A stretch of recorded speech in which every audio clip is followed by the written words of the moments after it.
the skills to properly convey your or the laws that you're able to understand, you're able to study, then you will be able to effectively communicate in the purview or in the parlance of the law practice or of the law language or the legal language.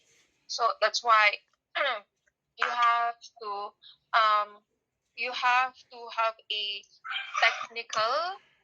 You should be technically equipped to communicate as a lawyer, and that's why you need, and that's the purpose of learning your basic legal English. But comes with the basic legal English as well, class is, of course, you have to deal with the ordinary words, ordinary or the ordinary like grammar. So that's why in your basic legal English one, we're able to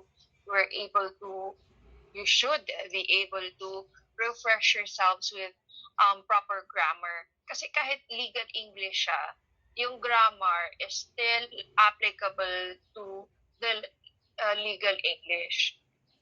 Right?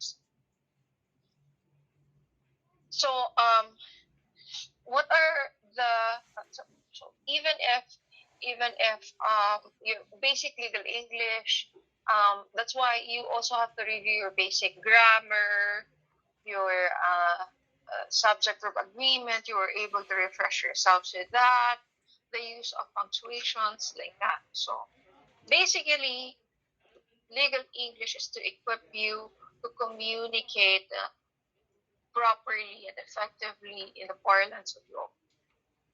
All right. Thank you for that, Mr. Petuare. Mr. Lagota. So, Mr. Lagota, we were able to know the purpose of basic legal English. What are the elements of good communication? The elements of good communication, it has to be brief, it has to be brief, broad, and concise. Brief na broad pa.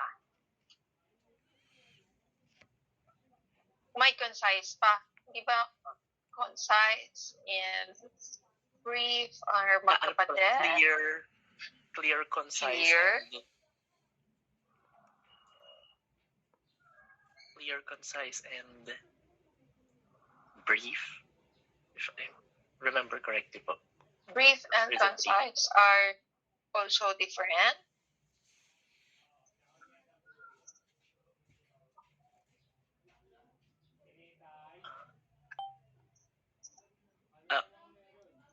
Clear, concise, and correct. Yes, correct. Should be correct. Clear, concise, and correct. Clear.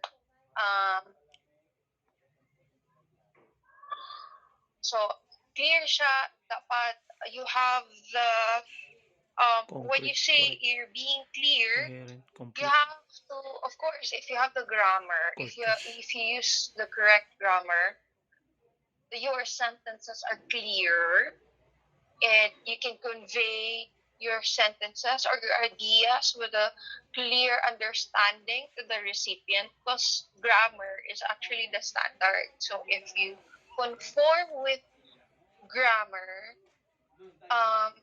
basically, di ba yung grammar, yung rules natin for grammar, basically, yung purpose nun is to have a clear or to standardize everything in the English language, so that it will be clear for people to use the language. Correct, Mr. Lagota? Aside from grammar, what other things you should remember to make it to make your ideas clear, or how you write or convey your ideas, whether it be speaking or whether it be writing? What else do you have to consider aside from grammar? You're on mute, Mr. Lagot. aside from grammar, the idea should only be focused. There should be only one idea so that confusion will be avoided po. So you have the logic or the skill of what was that again on our class before? You have developed the proper way of drafting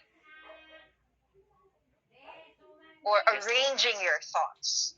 Yes po. Aside from that,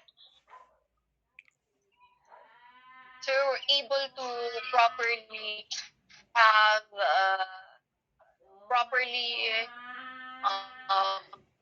made or adopted a style of your own to make things clear for you based on your based on how you arrange your ideas. All right, sige. Aside from that, Aside from ideas, there is clarity when the terms used in the terms used are easily understandable, and sure. the use of jargon terms are avoided if the receiver of the information cannot understand those terms. Yeah, so you mean you avoid jargons if the recipient, so you should consider the recipient of the communication, the center of the information and the recipient of the information, wherein you also have to adapt to the kind of knowledge of your audience.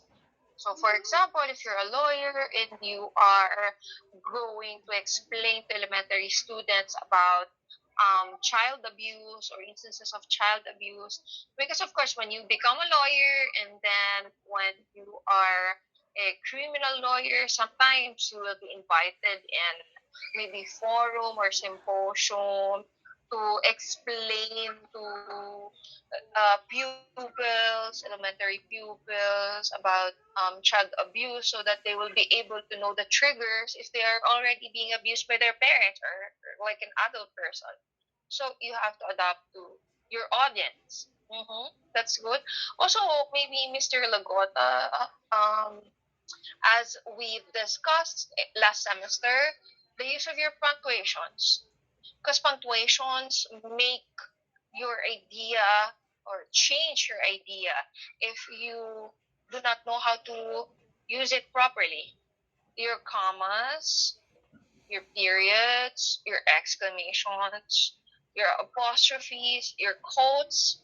So you have to properly use your punctuations as well for you to be able to arrive into a clear idea when writing. Though when speaking, it's not that obvious that it's important. But when writing, punctuations are very important. You have to know the use of your punctuations. I believe, Mr. Lacuna, you were able to discuss in your legal English 1 about punctuations, correct? If you were assigned to read the Ateneo Law Journal. That was not assigned po to us. What we used po as our reference po on our basic legal English 1 po is the Supreme Court style po. Yeah, I'm sorry. I'm sorry, the Supreme Court style. But I read the Supreme Court style. I think it was just for citations. Right? It was just for I think the Supreme Court circular, it touches punctuations as well, but the basic ones lang. Yes. On the latter part of the style book po, yes, brother. Yeah, of the style book. So I assume you were able to refresh yourselves with those. Yes, po, attorney. Alright. Because I don't want to go back to that class. I think we spent 2 meetings with that on like with my class last semester. Because I think we took for granted some of our punctuations and also our grammar subject verb agreement. Since ako, I remember that last time I studied subject verb agreement and punctuations was maybe when I was in elementary. So that's why they really included the basic legal English in your curriculum. The LEB included this in your curriculum for you to be able to at least somehow refresh yourselves to the basics. Okay, so clarity, you that for you to be able to have a clear idea or for you to be able to convey properly your ideas, you have to take note of the basics, such as your grammar, your punctuations, your audience, how you arrange your idea to come up with your particular style, your tone as well, your tone and sentences, whether your purpose as well for the tone. You have to consider your purpose for the tone, whether you use active voice, passive voice. You also have to consider, you have to consider simple words because we use, I know you're familiar with legalese. Legalese? Familiar with legalese, correct? Well, basically, legalese isn't frowned upon if you know how to use proper terms, legal terms. If you're a legalist, basically, you just have to choose your audience, right?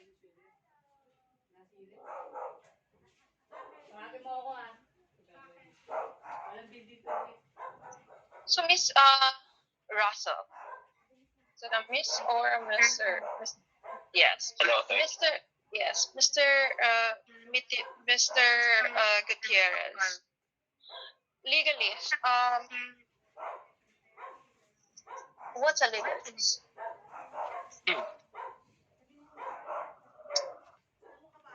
A legalist is a professional or an individual who emphasizes on strict adherence to the letters of the law. So it focuses on the rules and procedures on how to deliver the spirit of the law. Mm-hmm. So, can you differentiate a legalist from a person just using technical legal vocabulary? Legal people.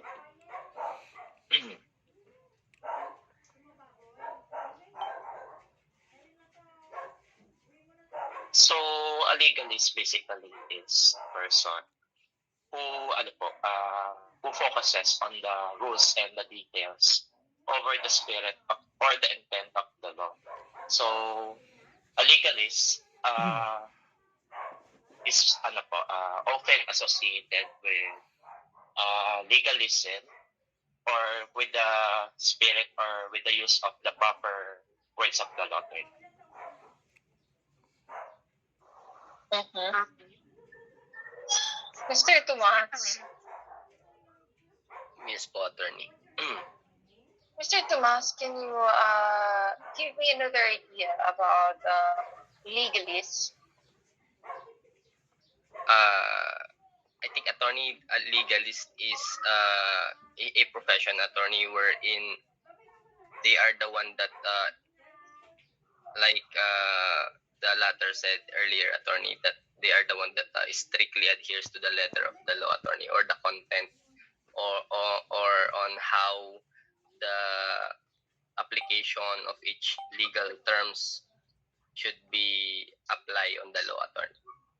So basically, legalese, when it comes to writing, for example, or use of words, how are they being compared to a person who's using just a technical legal vocabulary? Maybe on the part of the normal people who are just using normal vocabulary is that the difference of it is that on the legalist is the one that while also applying the correct grammars and the correctness of the sentences that we using, they are also applying the legal terms, attorney, correctly. And the difference of them is that the one that using the grammar normally or a normal person is that they didn't aware on how to apply some of those legal terms. Of course, because they are not aware of the meaning of those legal terms, attorney. So you mean all lawyers are legalists? Perhaps, attorney, yes. I Miss think. Barrett.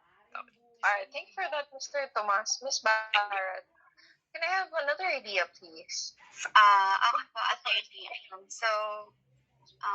Legalist po, it is the language po used by lawyers po in legal documents, which is, it is usually po characterized by their vocabulary, their Latin maxim po, also their sentence structure po, while it is somehow be precise po, it often makes it difficult to understand po by the common knowledge of people po. So it's basically a writing style? Yes po. Legalese is basically a writing style, and so my question with Mr. Tomas is that, are all lawyers legalists? No po, because not all lawyers po use po legalist. Somehow po, some lawyer po may use a language that may be easy to understand po for their client po, or use plain English in order for their client to understand po. In the bar, Miss Barrett, what do you think you should do? In bar exam po, I would prepare to use po legalist, since the checker po, or the one who will review it, will be also a lawyers po, which they use a legalist po, and they will understand po legalist. Strictly on text. So, Mr. Tomas, I would like to ask you the same question as earlier. Do you think all lawyers are legalists? For me, I still go for yes, attorney, because the thing about it is that the strictly adherence to the application or for the using of the legal terms should be possessing by a lawyer. So basically, they are like already practicing or doing the work as a legalist, attorney.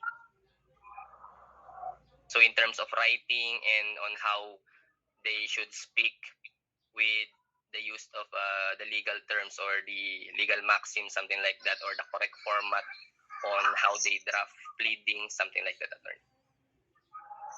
All right, Mr. Gutierrez, what about you? Same question. For me, attorney, not all lawyers are legalists. But majority of the members of the bar use this type of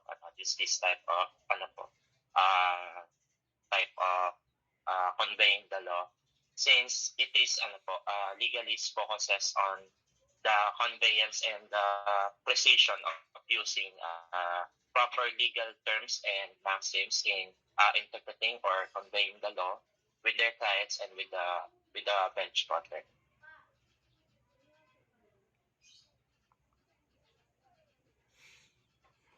All right, fair enough.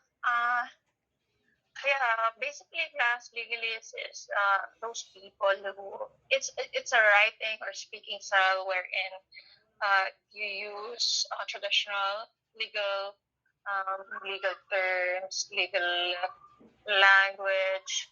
Like for example, those who are always using therefore, wheretofore, herewith, like that. But it doesn't mean that all lawyers are legalists. Because basically, legalese, it may be understood by lawyers and legal professionals, but for non-lawyers, it's hard to understand for non-lawyers. So definitely, you have to consider your audience as well. So that's why you can see legalese style or terms in most jurisprudence. Because in jurisprudence, it is construed that those who are reading jurisprudence are, of course, lawyers or lawyer professionals or law students, those who would like to understand the law, jurisprudence. But if I were to advise class, I would advise um for students to, especially in the bar, I would advise for students to use simple terms, plain English. Because in the bar class, take note that you're pressed with time. Unless you decide on right now on your first sem to be legalese, then you should hone your style from today. From today to be more legal in terms of that. But because you're in the bar exam, you are pressed with time, and it's hard for you to use legalese or to use traditional legal terms, and to be a legalese, kasi madaling, though it's if you want to impress the examiner, of course you use that. But just bear in mind that if you can impress the examiner, if you use it wrongly, that will also easily please the examiner. Alright? So if you impress the examiner, that's good and above. But if you please the examiner by using that, then that's also a risk. Good luck. Okay? So if I were you, if you want to use the legalist style, start now. Practice for 4 years, 5 years. But if you don't have the time, just maybe stick to plain language. And if you want to impress the examiner, use Latin maxims. Use Latin maxims, cite provisions verbatim. Surely you will impress the examiner. Alright? Sige. Legalist. So, the technical legal vocabulary, as you say, you can still, of course, convey. Technical vocabulary.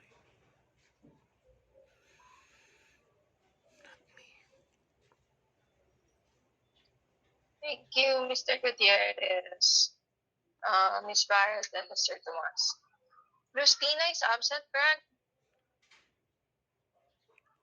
So, class, I would just like to remind you that every time you're absent and you were called for recitation, because I still put the class cards on the deck, even if you're absent.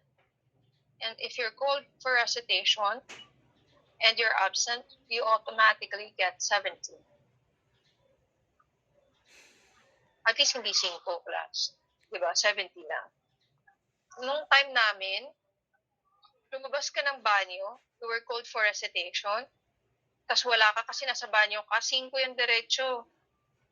Buti nga ngayon, baka ng mga eh.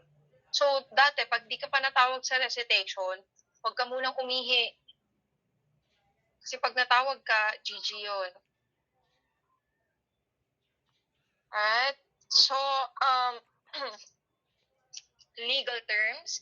It's used to convey ideas in the legal world scarcely expressible elsewhere. So, your legal terms, those are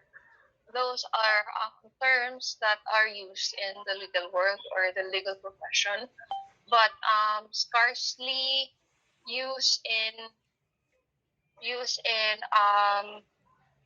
the ordinary language. Miss Bakol, Jonali, can you give us example of a legal term that are just exclusively used in the legal world or legal English? Good morning, attorney. Pardon, I was not able to hear clearly. Alright, so Miss Bakol, I was saying about legal terms that these are terms that convey ideas in the legal world scarcely expressible elsewhere. So can you give us examples of legal terms? Legal terms. It's some example used in legalist like the word Alright, hereinafter referred to as like prima facie, like hereinafter is exclusively used in the legal world. Are you sure? I think perhaps, attorney. Perhaps, you're not sure. Yes. So do you think it's not used in other Old English literature?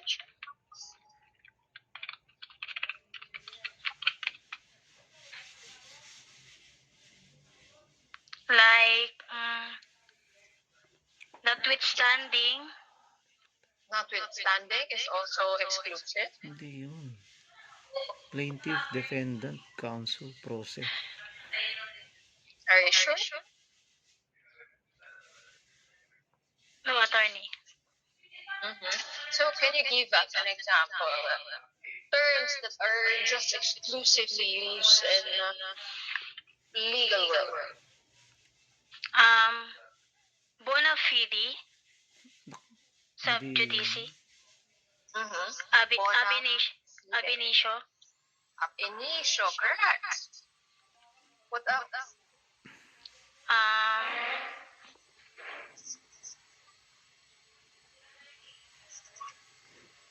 defendant, plaintiff. Is defendant and plaintiff are just used in the legal world? Like ignorantia legis. What else?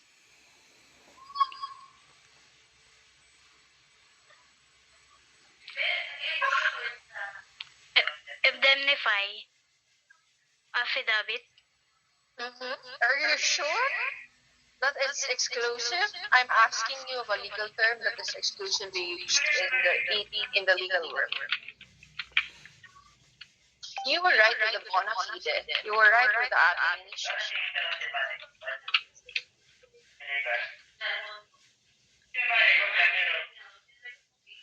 So what's you've mentioned ab initio. What's the meaning of ab initio? How do you use that? From Ab the start. initio. It's From the start. It's the beginning or it's from the outset. It is used to indicate that something is considered invalid or void or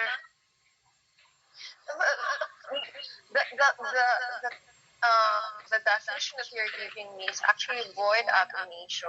You were right that it's translated in English as from the beginning, but your explanation is incorrect.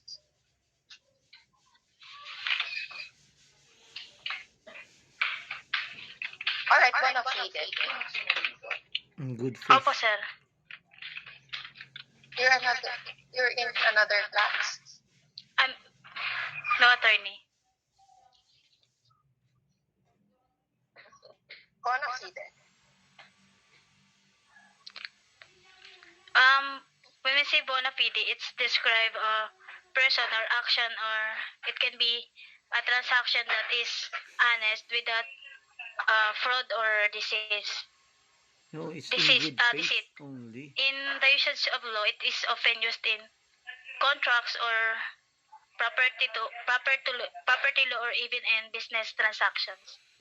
Ano ba yun? Bona fide lang eh. In English translation, what is bona fide? Means it is in good faith, or genuine, and can be an honest. Okay. Thank you for that. So class, that's what I'm saying. If you want to be a legalist, you have to know the basic meaning and definition of your terms, of the terms that you're using. For example, you're using ab initio and you don't properly comprehend what ab initio is. You are familiar with ab initio. You are familiar with void ab initio. But you have to know the meaning of ab initio and how to use it properly. Yes, it is a legal term, but what I'm saying is, if you want to communicate properly, then you have to know what you're saying. So those are example of words or legal terms that are exclusively used in the legal world. For example of that also is your certiorari or certiorari, your res judicata, your mandamus. What else? Kuwaranto. What else? Amicus Mala. curiae. Yeah, amicus curiae. Your mala. Prohibita. What else? You know those things, class. You know those things. Those are Malainse. legal terms that are exclusively used in the legal world. Because you can't use that in accounting, for example. Can you use certiorari in accounting? Who are our CPAs here? Did you were you able to read upon your PAS and your PFRS or your IFRS the word certiorari, res judicata?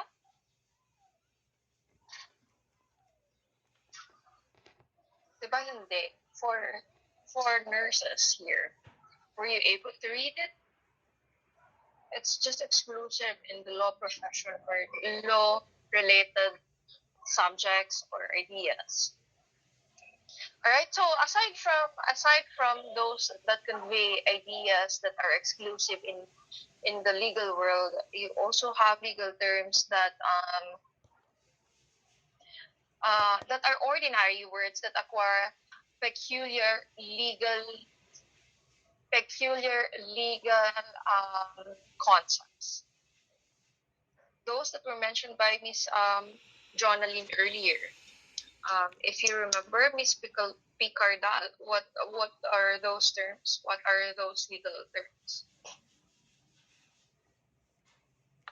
Sorry po, attorney, can you repeat po? Mahina ba talaga yung audio ko or malakas talaga yung mga splash ng tubig sa swimming pool?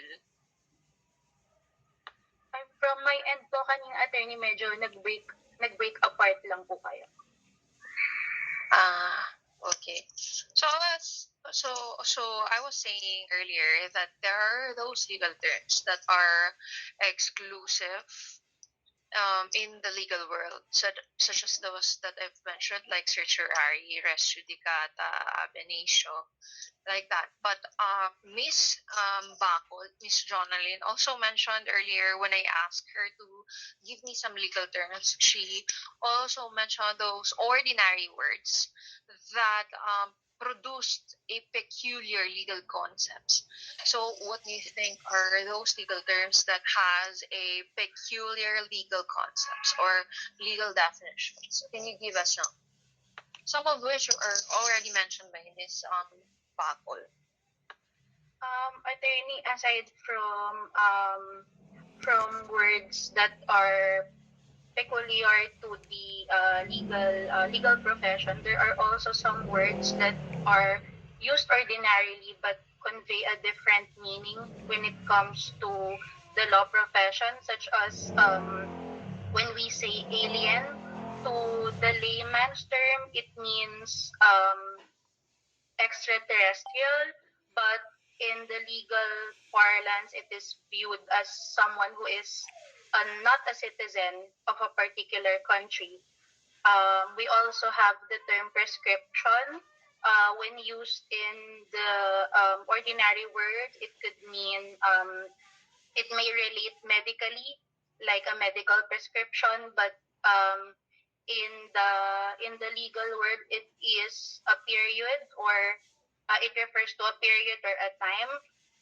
When we also say um, when we hear the word tort, maybe in the ordinary meaning, it may be referred to as an injury or harm, but in the legal world, it is a civil wrong recognized by law, in which someone can claim damages.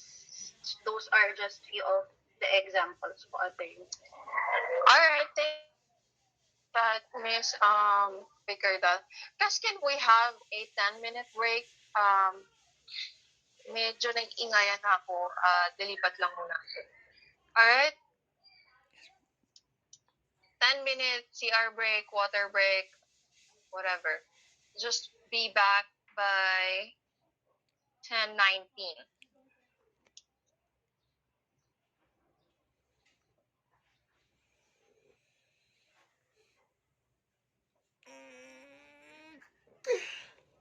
Oh.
The complaint itself, in ordinary language, complaint could be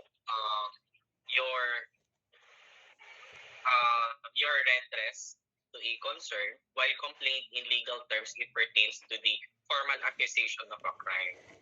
Another word is the petition. Petition in ordinary language means to raise a concern, but in legal language, petition means if a formal written document po. Mm-hmm. Alright. Sige, thank you for that, Mr. Rodriguez.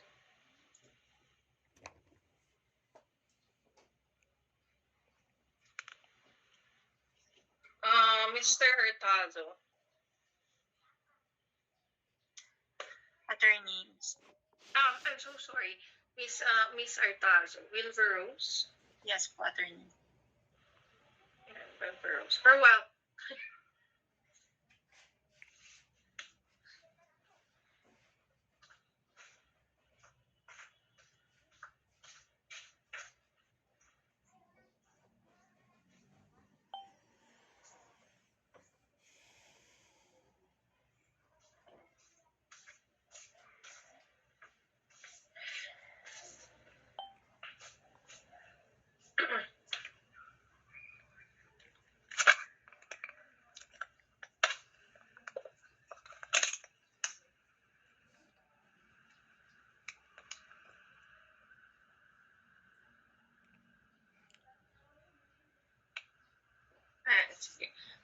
Yes, Miss Artazo, can you give us more aside from those that were already mentioned by Mr.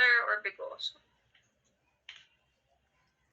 In ordinary English, attorney, the word enjoined means to encourage, but in the use of it in legal English, it could mean the opposite.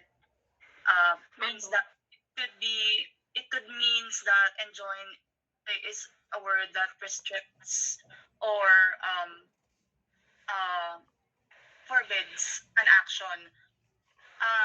Also, Alright, can you Miss Wilburose, can you give us a sentence that use the word enjoined and it will Prohibit. produce a legal concept? like in a court decision when the Supreme Court says that the court enjoined judge of the regional trial court from promulgating its initial decision, means that the Supreme Court is trying to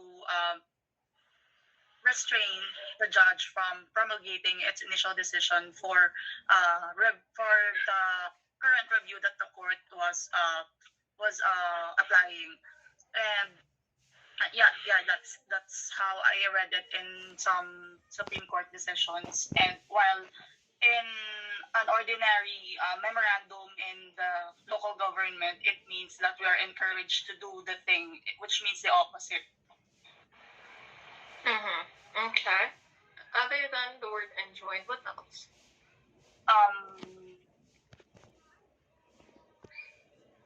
In the ordinary English, the word pleading means that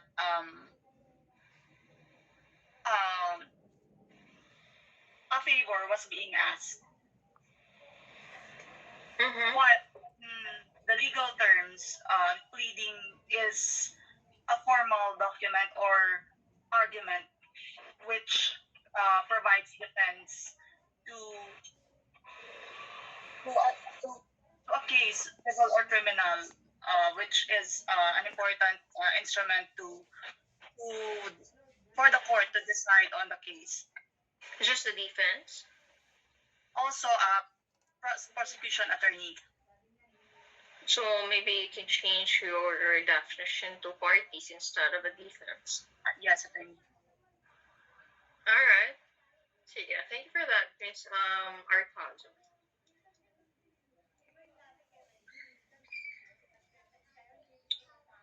Miss Bautista, Jamaica.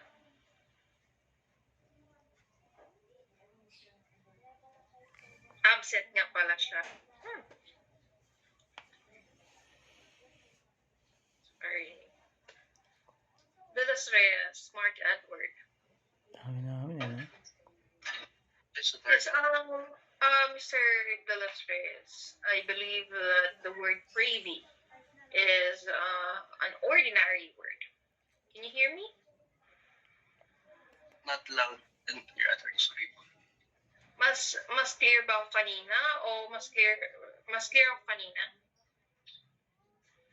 Or mas okay ngayon? In my end.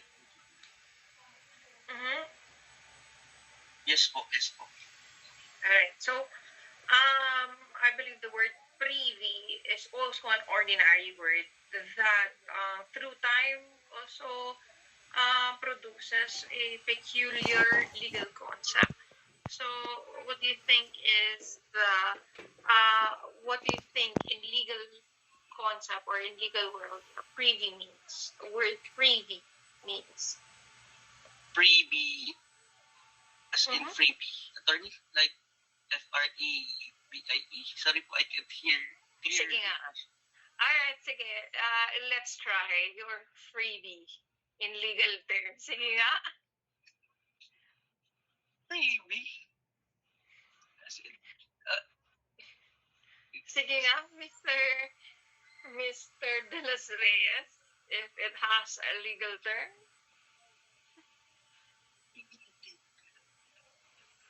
actually, it's not a legal term, attorney, because when we talk about freebie, something given for free, di ba? Hindi. Yes. So what do you think is what I'm saying? Freebie. Akala niya freebie. Akala niya freebie. Privy, Mr. De Los Reyes. Privy. Privy. Privy. Privity of contract. O, type mo muna. P-R-I-W-Y? Freebie? Sorry, freebie. Freebie. Privy. Am I not clear, class? I think, baka po, I'll check po, baka po sa earphone ko.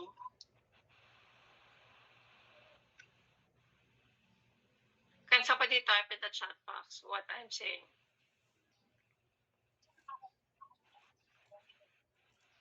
Did you see that? Yes, po, attorney. In privy, in a legal term, or the use be in a legal word, means,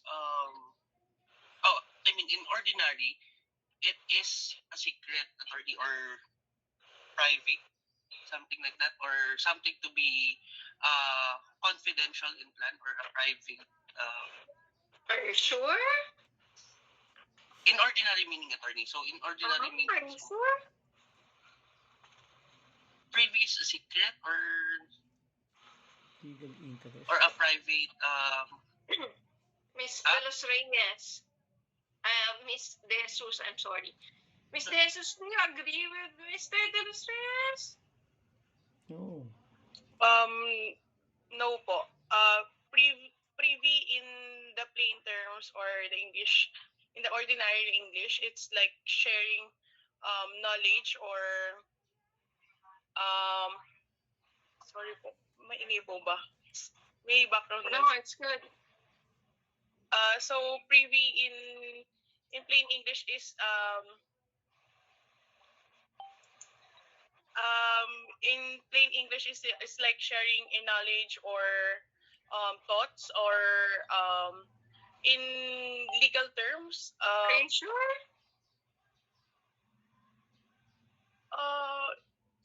Yes. I'm not sure po. Mr. Labog. Why, class? Why? Yes, brother. Mr. Labog, what's a privy in the ordinary term? In plain English. In plain English po, privy means po sharing of the knowledge of secret to another person. Talaga ba? Baka mali ako. Kasandali, class. Because according to my wagang notes, privy is an outhouse. It's like an annex to a building. But in English definition po, Familiar? yes po. Pero in the dictionary po, it is a sharing of knowledge in a private conversation, or a private See, communication. tama talaga ako, guys. Privy is an old-fashioned term for a toilet. Yes. Toilet. Especially an outdoor one or an outhouse. Outdoor toilet. It's a noun. Attorney, if it's gonna be used as an adjective po, the meaning of privy po will be sharing in the knowledge of something secret. But if it's gonna be used as a noun po, you're correct po that it's an outhouse. Yun. In my mind, that's privy. That's why I ask it, because it's a little bit far from the legal term. The definition of like the plain English term is a little bit far from the legal term. That's why I specifically ask for privy for this word. Okay, sige, you're correct, guys. We just have to specify that it should have been a noun and adjective. Kaya so, bakit din nila nagigets privy? Okay, sige. Kasi nababasa ko sa mga novels. Privy is like an extension of a particular Outdoor. building. Parang annex siya. Outhouse pala. Yun. So, parang granny flat, parang ganon. Alam niyo yun? Granny flat. So, yun yung sa isip ko na ordinary term na privy. But okay, so you guys are correct. Let's go back with Mr. De Los Reyes. So privy. So privy in the legal terms, what is the meaning of privy? In legal terms, attorney, privy can be used in a contract, attorney. It is a person who has a legal connection or interest in a contract, whether it's in a state contract or property or legal right authority. So it often sees in phrases like in privity. So ginagamit po siya in some jurisprudence, in some ruling of the court, the word in privity or in privity of contract authority. All right. So aside from contracts, what else? Because you were mentioning that privy is a person with interests, legal interest, in a contract. So aside from contract, sa contract lang ba pwede magamit ang isang tao na magkaroon ng legal interest? Aside from that, no, attorney. Nag-usap tayo. Yes po. Nag-usap tayo, tapos nakikinig pala si Miss Celine. It's not a contract, so we're just talking. So, can you still use that legal term privy? Yes, attorney. When we use privy in a legal term, attorney can say it is a legal relationship that recognized by law. So giving the right to at least enforce duties or claim benefits po. So if we are napaka-specific kasi ng privy mo, guys. Privy is a general term basically. Diba? So is there, what I'm saying earlier is that the definition that you gave for privy, yes, it's correct, but it should not be limited to the contract. It should not be limited to any contract. So maybe you can choose another word that's more general than a contract. So maybe you can use a word such as transaction. Right? So that it won't be as limited as the word contract. That's just like, that's my point actually. It's not that for you to specify more. So because the word privy is general. Tama? And you're limiting your definition to a contract. And then when I ask you further, you further limited it to, what did you say? In the use of attorney, it's a relationship. Yeah. Shared relationship. Definitely. So with another. It's not like, I can't use the word privy anymore to other terms or to other uses. Diba? Yun lang yung point ko, Mr. De Los Reyes. Anyway, thank you for that, Mr. De Los Reyes. Okay. Miss De Jesus. Miss De Jesus. Yes. What about the prescription? Prescription, we normally prescription in ordinary English, we normally associate it with like the doctor's note or the doctor's note or something that you use to get medicine. Receta. All right. So in legal terms, what do you think a prescription is? How do you define prescription? How do you use the word prescription in the legal terms? What's the definition of a prescription in the legal world? Prescription is more of legal terms is more of legal claims of if you have claims, you can, it's like prescription can be used if you have claims in legal papers, or Claims. So what's a claim? What's in a claim? it's in a claim, it's either you have something you gain. What do you gain out from a claim? Sorry po. What do you gain out from a claim? It can be monetary, or it can be things or land, properties. Yes. What's the general term for that?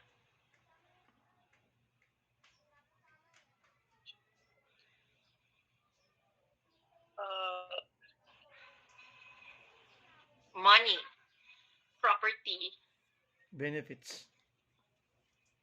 usage, possession. You generally get what?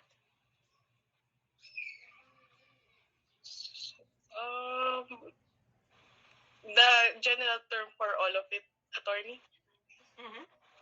Remuneration, or what do you call that? Payment, or What's a more general term for all of those? about You're right. Sorry, attorney. Right, Ms. De Jesus. Rights po. Gain of rights. right. Because it's, kung money siya, right to use the money. Kung property siya, right to use the property. Correct? Do you agree? Yes. So basically, in a prescription, you were saying you gain or a legal right. Yes po. Through? Through prescription po. So can you rephrase your definition of prescription? So a prescription is in legal terms can be a legal rights, or something that you can gain or claim.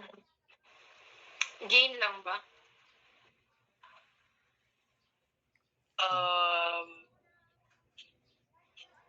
Positional loss of right. No po. So ano? It can also be an action po.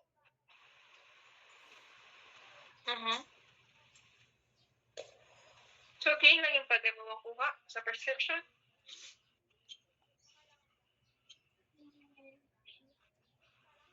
Hindi ka pa pwedeng matalo? Pwede.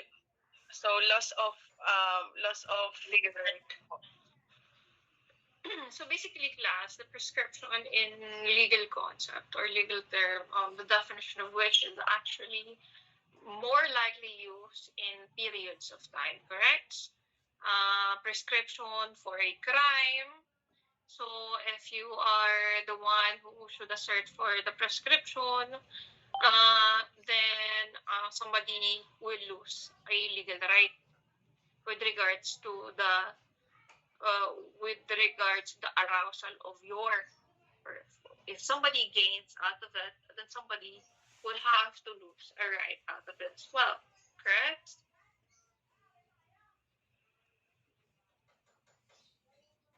Diba? For example, nag-prescribe yung period na bang pinaka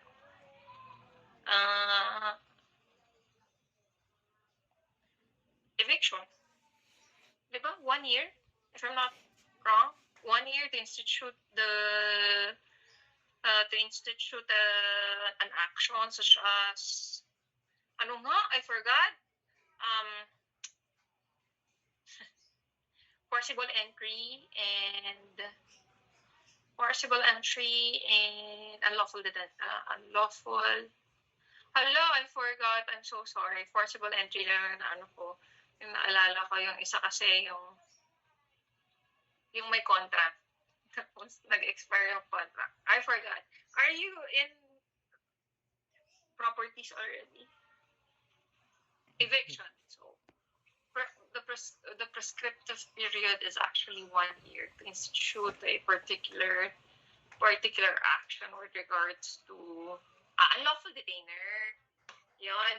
Forcible entry. So it's whether you institute a forcible entry or unlawful detainer with a I think right now it's in the MTC na. It's not with the RTC already. Unlawful detainer. So institute the proper action, the courts just that of the MTC. And then the prescriptive period is 1 year. So if you're, for example, you will be the one enforcing or you will be the one filing forcible entry and you didn't file for the period of 1 year, so you lose the legal right to file that action. Then you move to another action, which is action revindicatory. Correct? So if you lost the right of instituting an action, then the other person will gain the legal right to the possession of the property. So prescription. That's why with prescription, the legal terms, the gain or loss of legal right. So example of that are acquisitive prescription, prescription of cause of action, prescription of cause of action. Yun. Example yun. Prescription of cause of action. With a certain period of time, you were given a period of time to actually act on it. To actually act on your legal right or not. So if you don't act, you lost the legal right. If you do act, you gain. You agree with me, Ms. Jesus? Yes po. Alright. Yeah. Thank you for that. 10-4. Mr. Labong. Performance.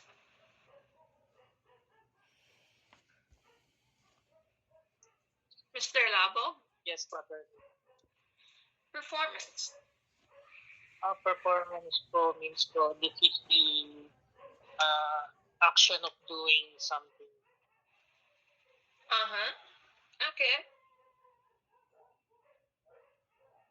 In legal terms.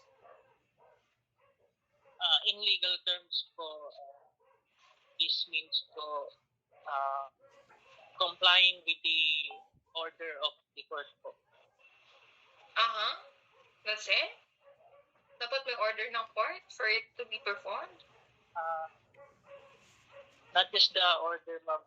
It could be the agreement between the parties in a contract or whatever they stipulated. Right, so it's carrying out your obligation. Yes, po. In a particular transaction, not necessarily a contract. Yes, po. The carrying out of your obligation in a particular transaction, not necessarily a contract, yes, or an order of a court as well. Performance. I think for that, Mr. Labo. Thank you. Actually, we don't have time. We still haven't discussed Latin Maxim, so I think we'll discuss Latin Maxim next meeting. All right, so we'll just discuss a few more basic ordinary words that have legal concepts or legal definitions. All right, okay. Amio, Mr. Amio. Service.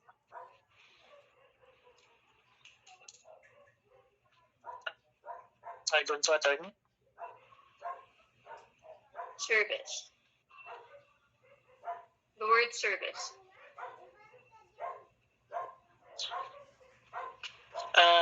In ordinary words,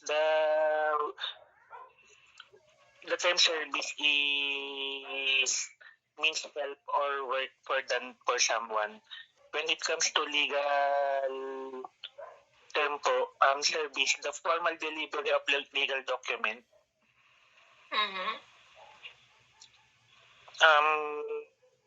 Other is service in contract, work or labor performed for another person in exchange of payment po. And when it comes to politics, public service po, like police, teacher, or firefighters.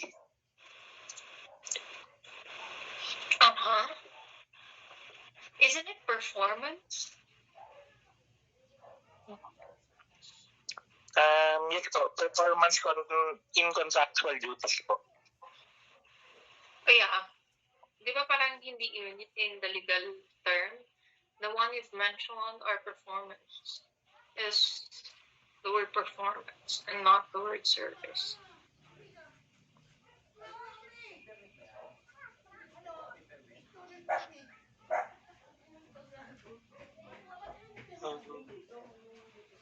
It's the delivery of performance is the delivery of obligation. Correct? Mr. Lapo?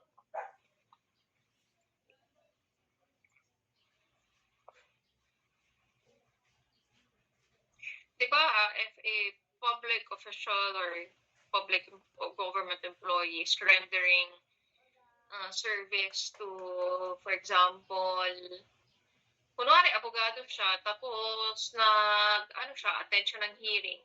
Diba, isn't it the performance of his or her obligation as a public attorney, for example?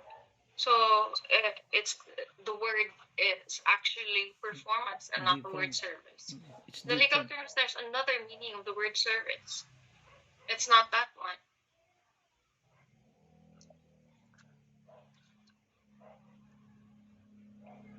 When it comes to legal, perhaps attorney, the formal delivery of legal documents to party giving them the official notice of legal action. Yes, I think that's it. And not the other example that you've mentioned. Because service actually is class delivery of pleadings like that. For example, if you're filing service, yung mga ginagawa ng sheriff. Service, diba? That's the legal meaning of service. The one you've mentioned earlier, such as the performance, it's the performance. Delivery. With regards to your example earlier with the government employees doing their job, it's performance, and it's not service. Service actually is, kunwari, service of summons. Diba? There are three kinds ng service: personal service, yung isa yung considered na sa personal service yung mga DHL, LBC, correct? Yung familiar with this class? Substitute May of service. Diba? Diba? May alam na kayo, diba? Remedial law? Tama. Second is, the last one is publication. Kung wala talaga yung first two. Tama. Mali ba ako ng recollection? That was a long time ago, class. Diba, personal service is yung si sheriff pumunta, tapos nag-deliver ng sabina or ng summon, tapos yung sa sabina, kunwari, yung accused, for example, wala siya doon, bumalik si sheriff, tapos hindi niya pa rin tinanggap yung service, tapos sa third, tas hindi pa rin tinanggap, failure of service, di ba? Magsasign ng affidavit si sheriff, ganon. Service. Di ba? Tama yun kanina, the formal delivery to someone of a legal paper such as a pleading, summon, or yung mga writ, ganon. Service. It's actually a period of time referring to bibigay mo yung particular legal document. Service ng pleading. Gets? May rem na kayo, class. Remedial law. Di ba may proceedings na kayo? Crim pro na kayo, first sem. May crim pro kayo, di ba, first sem? Yes. Meron na kaya nun?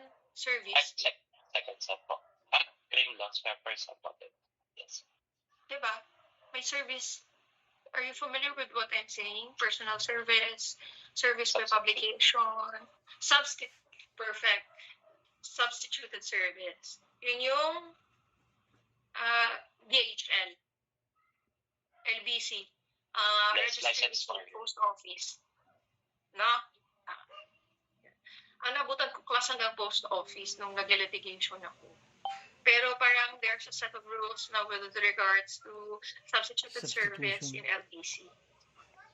No, correct? Kasi nag-register receipt kami dati. 45 minutes lang na-drive. Dahil hindi namin mahabol sa korte, dito na tayo sa post office.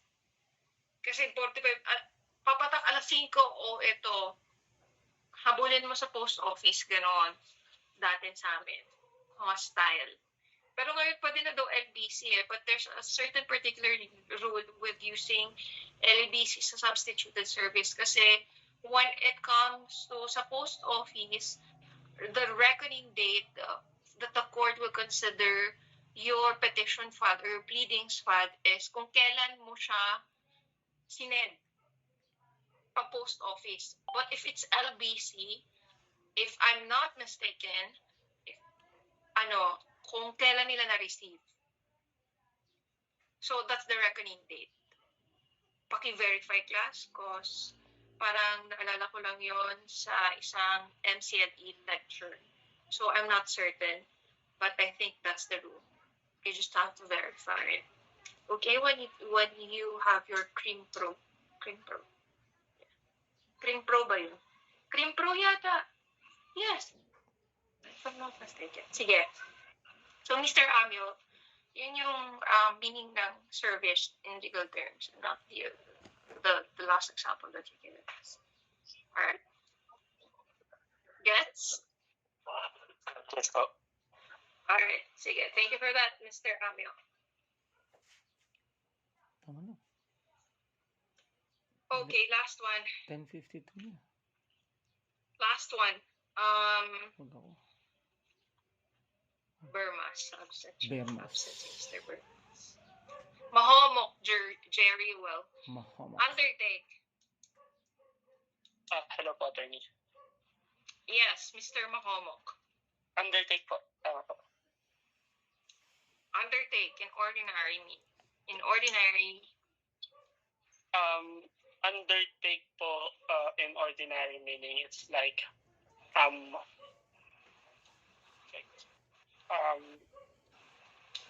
ordinary meaning undertake could be means like or begin a task.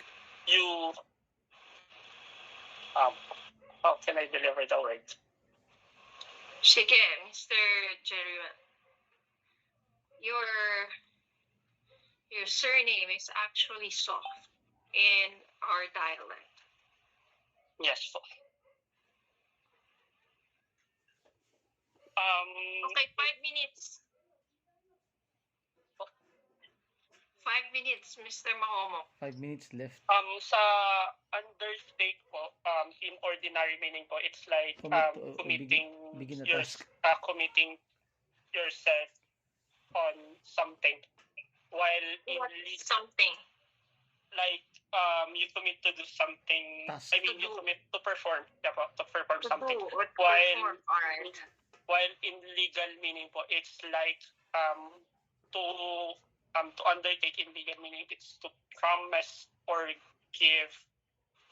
Let's say in constitutional law po, undertaking of oath, like you give your you give something like a promise na po. It's like that.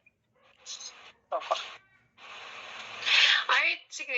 Undertake is in legal mean in actually ordinary word or in ordinary English. For plain English, undertake is to do something. You take on a task or to do something. But in legal terms, it's more, let's just say, pareho lang siya. But it posits a more conviction. A more conviction wherein you guarantee something. You guarantee, when you say guarantee, there's more conviction to do it than just you're just fast to do it. So more conviction to do it. So you guarantee something to do something. You guarantee to do something, and when you say guarantee, it posits a different implication, a deeper implication, especially when it comes to legal implications. So in the legal terms, when you say undertake, mas severe siya. So kung i-undertake mo, if you do not do something that you undertook to do, then there might, or that will posit something like a negative implication legally. Undertake. That's why it's like a more severe promise. It's like a strong commitment to do something. Unlike in legal, in ordinary English, wherein so lang, whether pwede mong gawin, pwede mong hindi. You just take on something, but in legal terms, it's more severe. It's more you're more committed to do it because it intakes or it imparts more serious implications. All right, thank you for that, Mr. Mahomo.